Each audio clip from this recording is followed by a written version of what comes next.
Doctor Yunus সাহেব সেটা করতে পারে নাই। সাহসের অভাব, ভয় পায়, ভয় পাইলে দেশ চলবে না, দেশ চালাতে পারবেন না। সাহসের সাথে কাজ করতে হবে।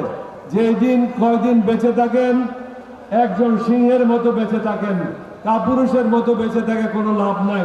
আওয়ামী লীগের সদস্য যারা আছে এরা সবাই ভারতের নাগরিক, এরা বাংলাদেশের নাগরিক না। আজকে আপনারা পত্রিকাতে দেখেছেন বাংলাদেশ প্রতিদিনে শেখ পরিবারের সদস্য শেখ নাসিরের ছেলে হিন্দু নাম ধারণ করে ভারতের আধার কার্ড বানিয়েছে, নাগরিকত্ব নিয়েছে। এখন তো বৈষম্য বিরোধী আন্দোলন এখন হয়েছে। আমরা যখন 18 বছর আগে এলডিপি গঠন করি, আমাদের অন্যতম একটা ক্লক ছিল বৈষম্য বিরোধী বাংলাদেশ চাই, দুর্নীতি মুক্ত বাংলাদেশ চাই, চাঁদাবাজ মুক্ত বাংলাদেশ চাই। অন্যান্য রাজনৈতিক দল তো এখনই বৈষম্যের কথা বলছে, চাঁদাবাজ মুক্ত বাংলাদেশ এখন চাচ্ছে। আমরা তো 18 বছর আগে সেটা দাবি করে আসছিলাম। আমাদের দাবি 18 বছর আগে ছিল।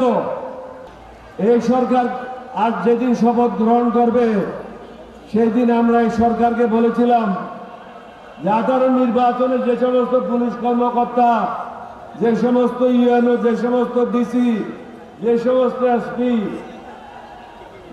কর্তব্যরত ছিল, এই দেশের মানুষের সাথে বেইমানি করেছে, মুনাফিকি করেছে, তাদেরকে ডিসমিস করতে হবে।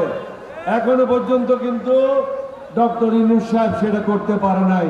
সাহসের অভাব, ভয় পায়, ভয় পাইলে দেশ চলবে না, দেশ চালাতে পারবেন না।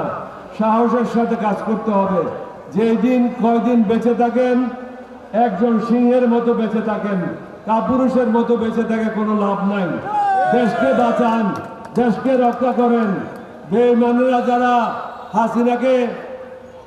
হাসিনাকে ক্ষমতায় টিকিয়ে রাখার জন্য কাজ করেছে, তাদের কাছ থেকেও আমাদের দেশকে রক্ষা করতে হবে।